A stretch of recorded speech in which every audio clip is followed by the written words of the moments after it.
Bismillahirrahmanirrahim. Lecture number 03, Mathematical Economics.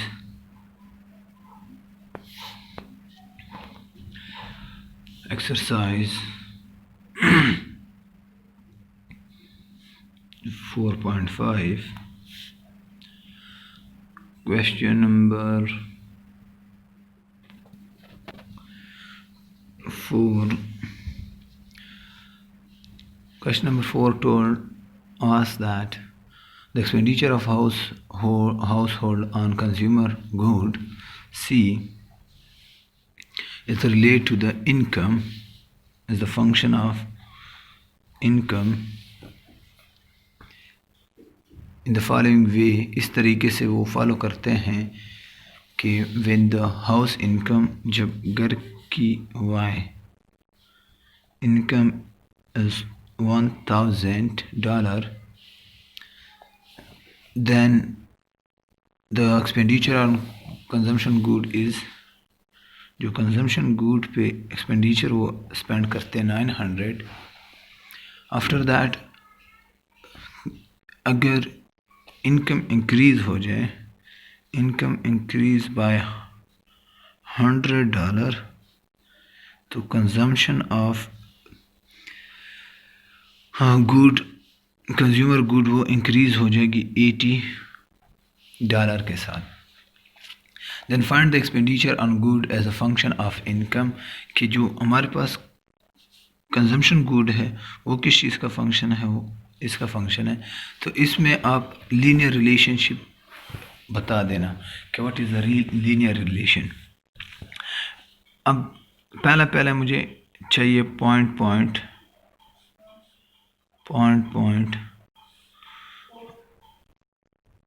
Formula. लेकिन point formula से पहले मैं इसको थोड़ा एक्सप्लेन कर लूँ. ये स्टेटमेंट बता क्या रहा है कि इनकी इनकम इंक्रीज़ हो गई 100 से इंक्रीज़ हो गई. मेन कि पहले 1000 था तो अब कितना हो गया टोटल 1100. इसी तरह इनकी जो कंजम्पशन थी एट द टाइम ऑफ 1000 और इसकी अब फिर कंजम्पशन क्या हो जाएगी, वो हो जाएगी 980, क्योंकि 80 रुपीज़ इंक्रीज़ आया. किस चीज़ में इंक्रीज़ आया, क्वेश्चन में ये गिवन है. तो अब टोटल वो जो कंज्यूम कर टोटल इनकम इनकी जो इंक्रीज़ की वजह से आई वो 1100, जिसको हम फिर इसको हम y2 कह सकते हैं. दिस इज़ y1 और ये हमारे पास क्या C2 हो जाएगा. This is C1. तो फार्मूले के लिए भी फिर हम यही सेटिंग कर रहे हैं. अब हमारे पास जो फार्मूला है पॉइंट वो है C dependent minus C1 is equal to a slope. ये स्लोप के फार्मूले से फाइंड करेंगे. Then after that y minus y1. अब हमारे पास C minus 900 is equal to a y minus 1000. अब हमारे पास क्या आएगा, C इज इक्वल टू 900 उस साइड पे चला जाए. बिफोर दिस, इससे पहले हम क्या A मालूम करते हैं. A किस तरह मालूम कर सकते हैं, A is equal to C2 minus C1 divided by y2 minus y1 by slope formula. Slope 2 point given. अब 2 पॉइंट ही हमारे पास ऊपर गिवन है. C2 क्या है हमारे पास 980 minus C1 900 divided by 1100 minus 1000. तो हमारे पास 80 डिवाइडेड बाय 100 0. तो हमारे पास क्या A की वैल्यू, और भी सिंप्लीफाई करता हूँ इसी को, तो वो बन जाएगा अगर 10 पे डिवाइड करते हैं 0.8. हमारे पास A की वैल्यू कितनी आई 0.8. अब पहले क्या करते हैं,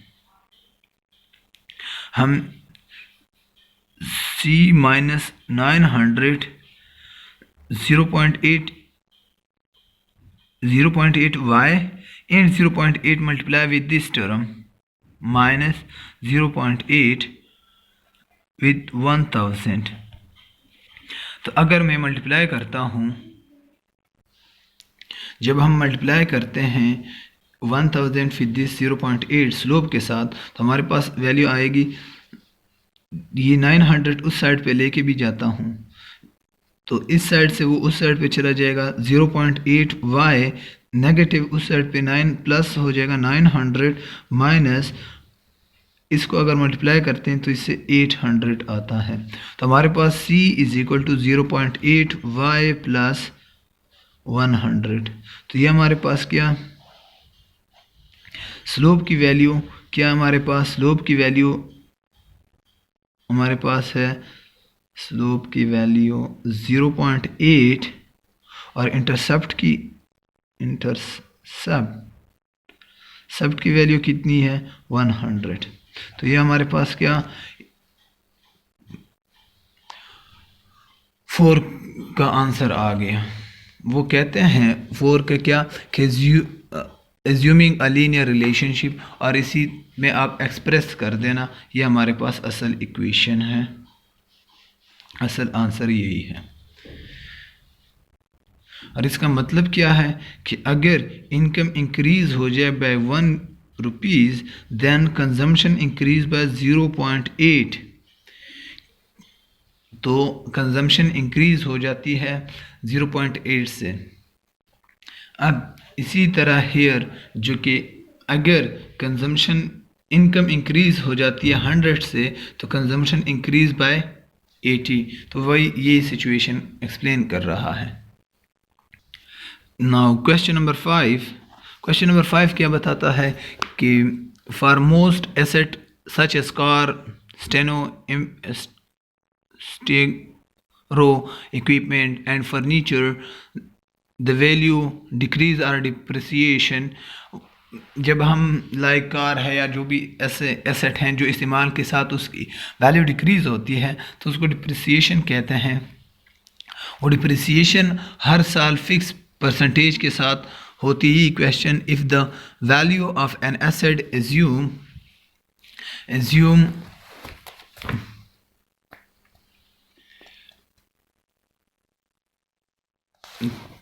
तो वही एज्यूम करता है कि हर एक जो ओरिजिनल वैल्यू गिवन है उसके साथ वो डिक्रीज होता है। तो इसमें पार्ट क्या, पार्ट ए, 5 का पार्ट ए वो ये कहता है कि जो इनिशियल कार की जो इनिशियल वैल्यू है, जो कास्ट है कार की, कार कितने का आया है, कास्ट ऑफ कार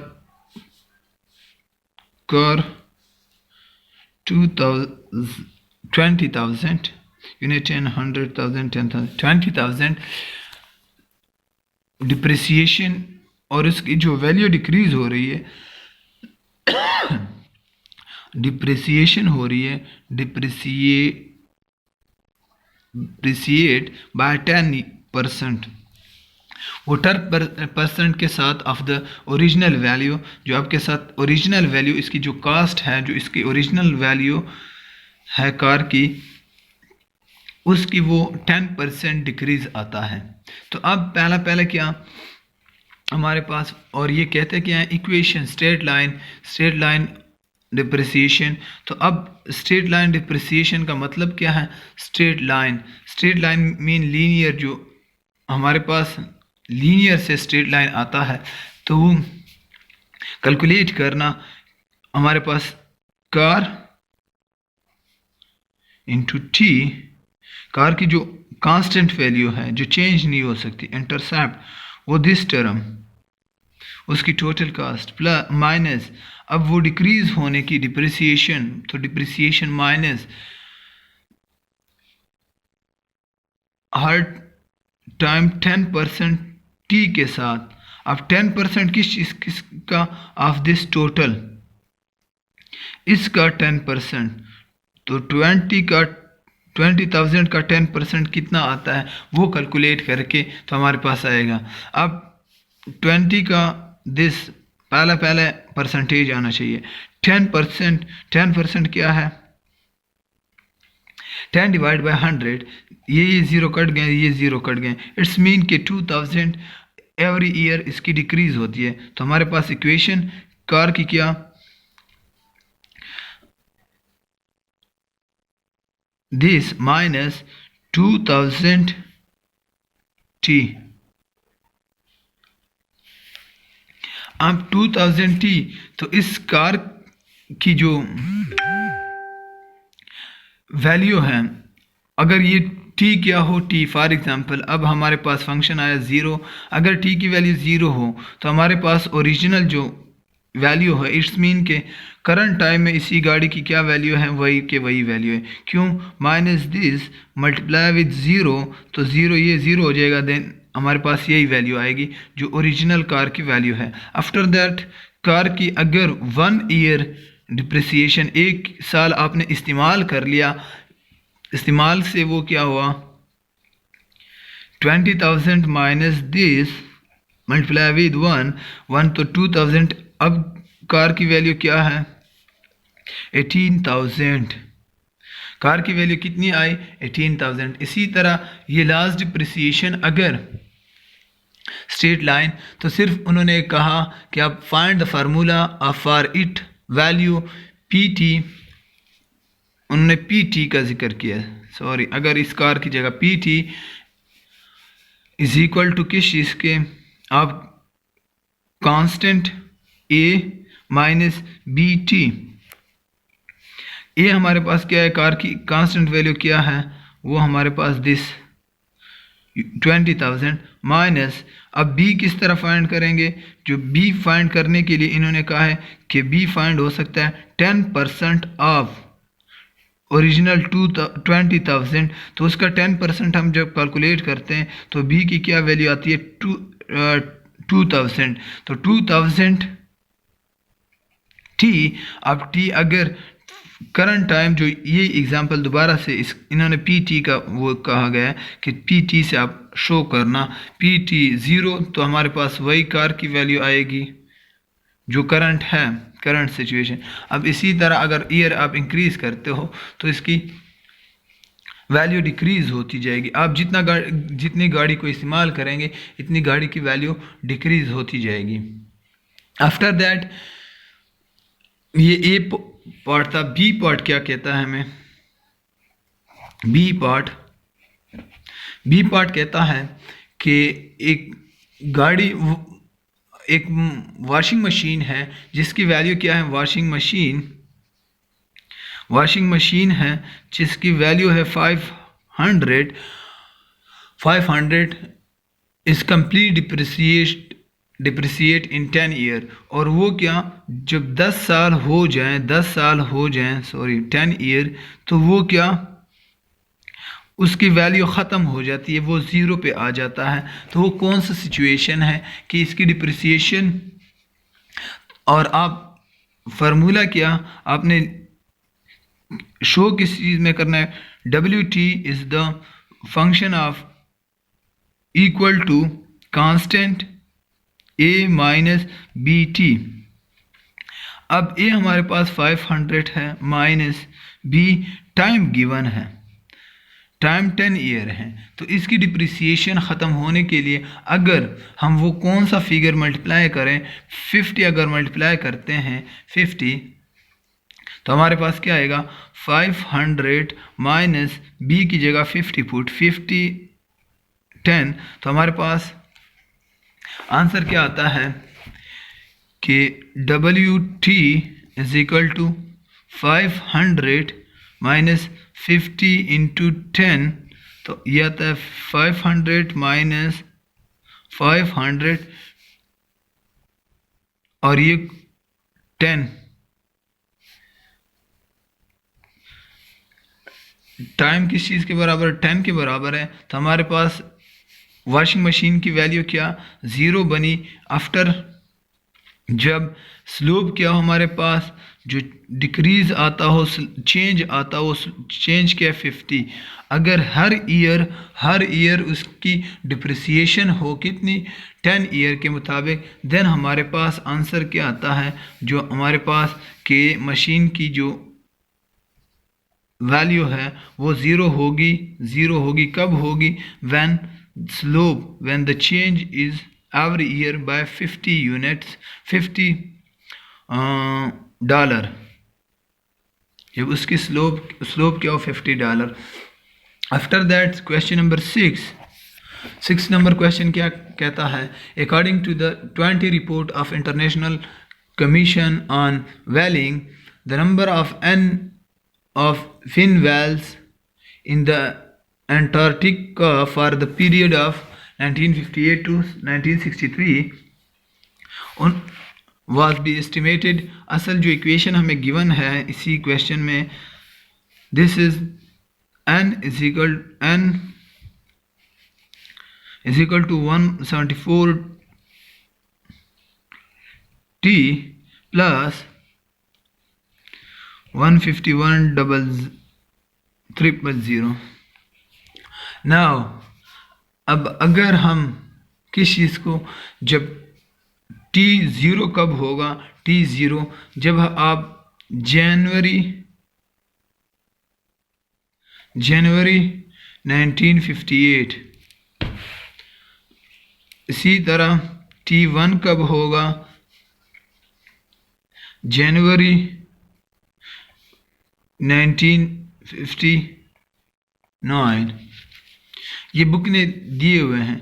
अब वो कहता है कि अकॉर्डिंग टू सो ऑन, इसी तरह अकॉर्डिंग टू दिस इक्वेशन, ये जो अबव इक्वेशन है, इस इक्वेशन के मुताबिक आप क्या फाइंड करना? Find how many fin wells would be left in April 1960। अब हम फाइंड करते हैं 01 to 1960। अब इसको और सिंप्लीफाई करता हूँ इस डेट तक कि जनवरी 1960 तक हमारे पास टाइम 2 हो जाएगा, 2 ईयर T2। बुक ने इसको नहीं दिया, लेकिन by the way after that ये 2 हुआ 2, उसके बाद 3 मंथ अबाउ जनवरी तक तो हो गया हमारे पास, जनवरी फरवरी मार्च अप्रैल 3 मंथ्स। तो हमारे पास जो टाइम है इस अप्रैल तक वो क्या 2.3। तो अब अगर 2.3 में वैल्यू पुट करता हूँ इन दिस इक्वेशन, इस इक्वेशन में, तो n is equal to -174,000 into 2.3 plus 150। Now अब मल्टीप्लाई करता हूँ इसको, तो मल्टीप्लिकेशन से क्या आएगा हमारे पास? मैंने इसको मल्टीप्लाई करके मैनुअली किए हैं ये, और साथ ही सब्ट्रैक्शन मैनुअली किए हैं। अगर कोई गलती हो सके, पॉसिबल है गलती हो सकती है, लेकिन मेरे पास आंसर जो आ रहा है वो क्या है? 0020 माइनस हेयर प्लस 151 दिस। अब ये टाइम इसमें क्या था? टी हमने कितना 2.3। अब 2.3 हेयर n 2.3 किस चीज़ के बराबर है? इसकी वैल्यू हमारे पास कितनी आ रही है? 110980। तो अब क्या, कितने वेल्स हमारे पास रह गए हैं? वो यूनिट 10, 100, 1000, 10,000, लेक 1,10,980 वेल्स रह गए हैं, जबकि अप्रैल 1960 में